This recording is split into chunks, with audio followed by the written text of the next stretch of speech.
और कोई और वरदान मांगो। तो हिरण्यकश्यपु ने कहा, अगर आप मुझे अजर अमर होने का वरदान नहीं दे सकते तो आप मुझे वरदान दीजिए, न मेरी मृत्यु दिन में हो न रात में हो, न अंदर हो न बाहर हो, न अस्त्र से हो न शस्त्र से हो, न धरती में हो न आकाश में हो, आपके द्वारा रची हुई दुनिया में मैं किसी के द्वारा न मारा जाए। मैं 12 महीने में किसी महीने में न मरूं, मैं 12 महीनों में से किसी भी महीने में न मरूं। ब्रह्मा जी ने तथास्तु कहा, अंतर्हित हो गए, अंतर ध्यान हो गए। और अब हिरण्यकश्यप को लगता है कि वो अमर हो गया, वो अजर हो गया, वो अमर हो गया, किंतु वह उसका भ्रम था। अपने घर आया, जब हिरण्यकश्यप तपस्या करने गया था, तब हिरण्यकश्यप की पत्नी कयाधु, हिरण्यकश्यप की पत्नी कयाधु जो है, देवर्षि नारद से भगवान की कथा को सुन रही थी। और उस समय कयाधु गर्भवती थी। और कयाधु के जब प्रसव हुआ तो उनका छोटा सा बालक, जिनका नाम था प्रहलाद, उनका नाम प्रहलाद। और प्रहलाद जो है भगवान के अनन्य भक्त थे। अब देखिए, संशय है कि हिरण्यकश्यप तो राक्षस है, तो बेटा भक्त कैसे? हिरण्यकश्यप तो दुष्ट है, किंतु पिता दुष्ट और पुत्र भक्त कैसे? देवर्षि नारद ने जब कयाधु गर्भवती थी तो भगवान की कथा सुनाई। जो स्त्री गर्भवती हो, अगर वो रामचरितमानस का पाठ करे या भगवान की कथा को सुने तो उसके आने वाली संतान में गुण आ जाए।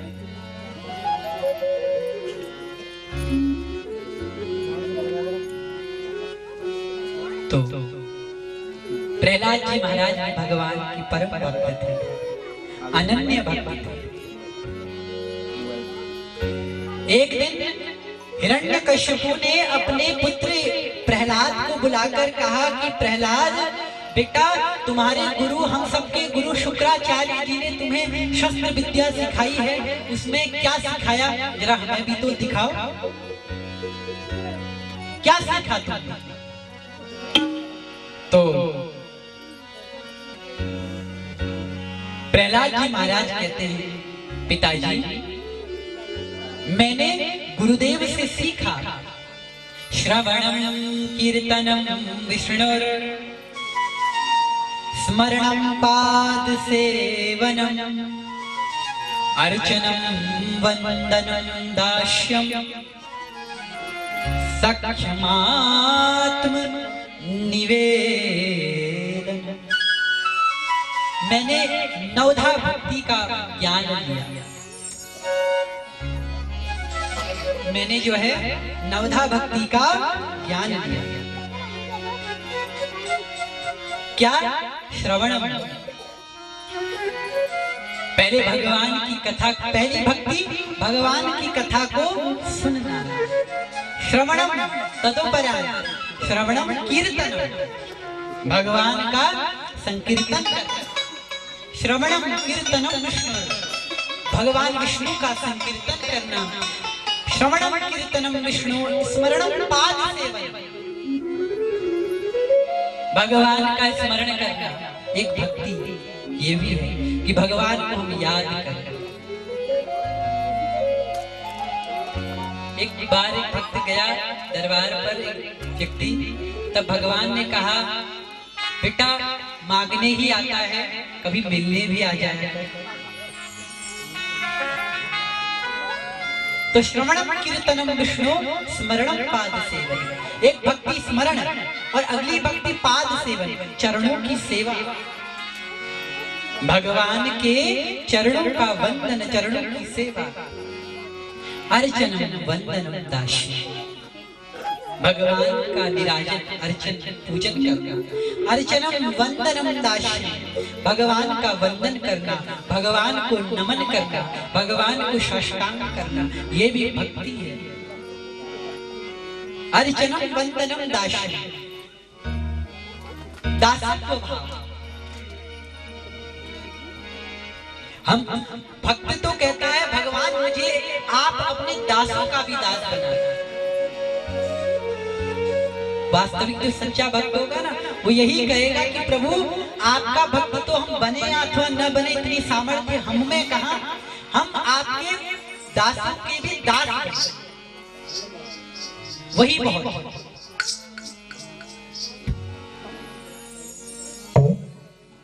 तो आपके दासों का भी दास बन जाए। दास सख्य, आत्मनिवेदन, सखा भाव। सखा भाव भी भक्ति का एक मार्ग है। भगवान को अपना मित्र समझना।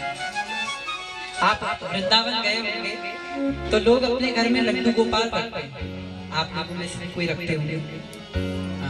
तो लड्डू गोपाल कोई उनको भगवान समझता है, कोई अपना बेटा समझता है, कोई अपना मित्र समझता है, कोई सखा समझता है, कोई अन्य जो भाव यो याम याम तनु भक्त। तो प्रभु के प्रति भाव, सखा भाव, जैसे कृष्ण और सुदामा का सखा भाव, उद्धव कृष्ण का सखा भाव, प्रहलाद जी कहते हैं मैंने नवधा भक्ति का उपदेश सीखा। अब जैसे ही हिरण्यकश्यपु ने अपने पुत्र के मुख से ये शब्द सुने तो क्रोध से आग बबूला हो गया। हिरण्यकश्यपु क्रोध से आग बबूला हो गया और कहने लगा कि तूने ये सब सीखा, मैंने तुझे अस्त्र विद्या सीखने के लिए भेजा था, न कि ये सब भेजने के लिए। हिरण्यकश्यपु को अपने पुत्र से द्वेष, अपने पुत्र से द्वेष करने लगा। लेकिन प्रहलाद जी तो भक्त हैं और हमेशा भक्त बने रहे।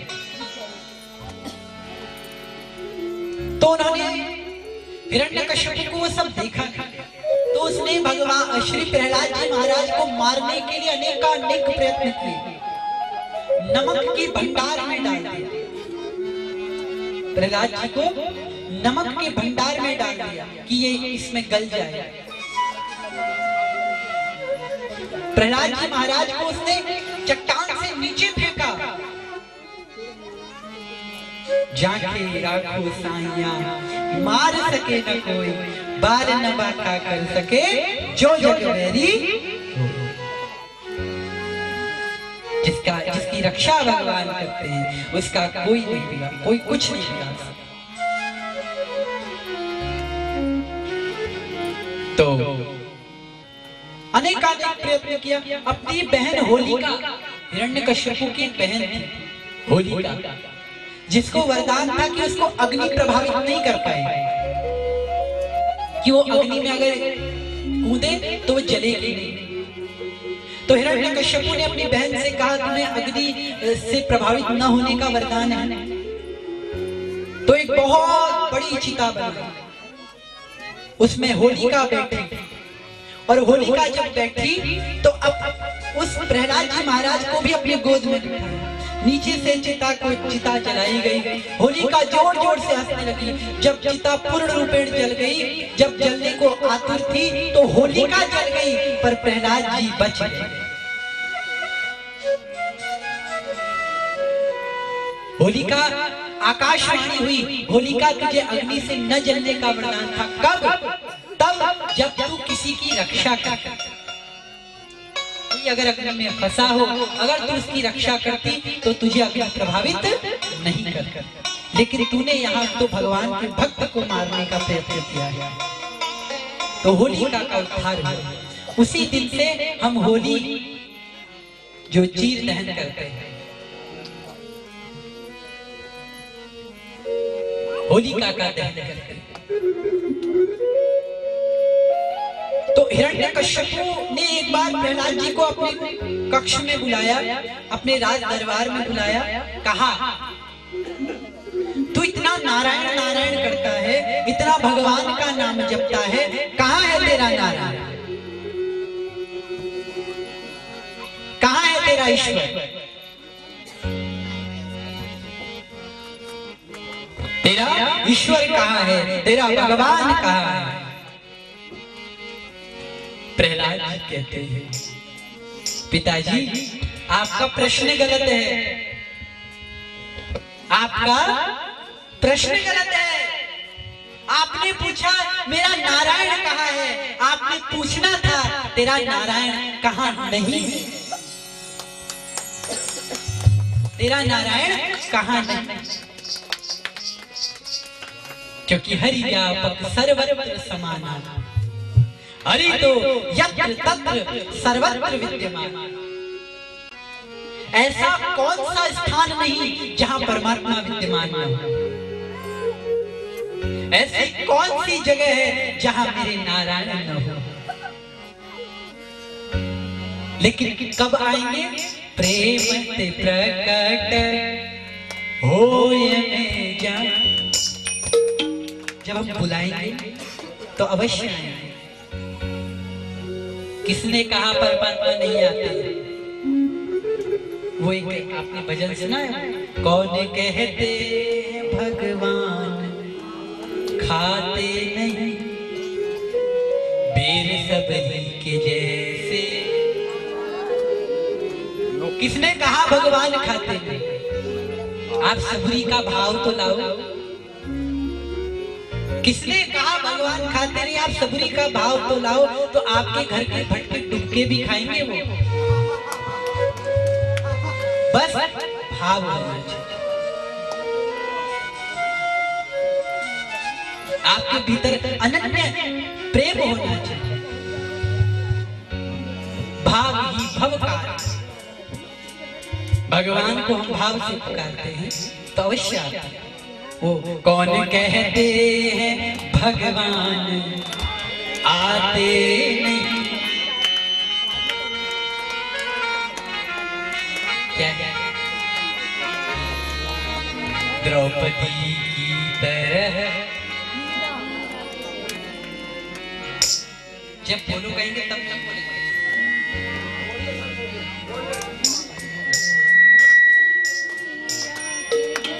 अच्युतम केशवम कृष्ण दामोदरम, अच्युतम केशवम कृष्ण दामोदरम, राम नारायण जानकी वल्लभम, राम नारायण जानकी वल्लभम, राम नारायण जानकी वल्लभम, राम नारायण जानकी वल्लभम। कौन कहते हैं भगवान आते नहीं, कौन कहते हैं भगवान आते नहीं, कौन कहते हैं भगवान आते नहीं, कौन कहते हैं भगवान आते नहीं, द्रौपदी की तरह तुम बुलाते नहीं, द्रौपदी है जो बुलाते नहीं। अच्युतम केशवम कृष्ण दामोदरम, अच्युतम केशवम कृष्ण दामोदरम, राम नारायणम जानकी वल्लभम, राम नारायण जानकी वल्लभम। कौन कहते हैं भगवान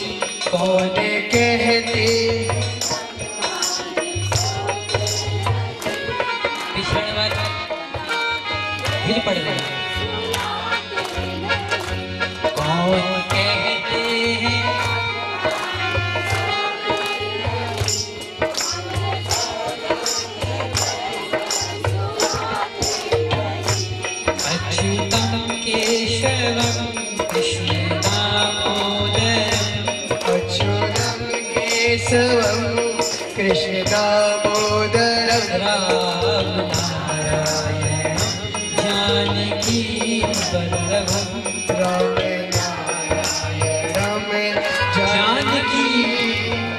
आपका प्रश्न गलत है पिताजी। ऐसा कौन सा स्थान नहीं जहाँ परमात्मा विद्यमान है?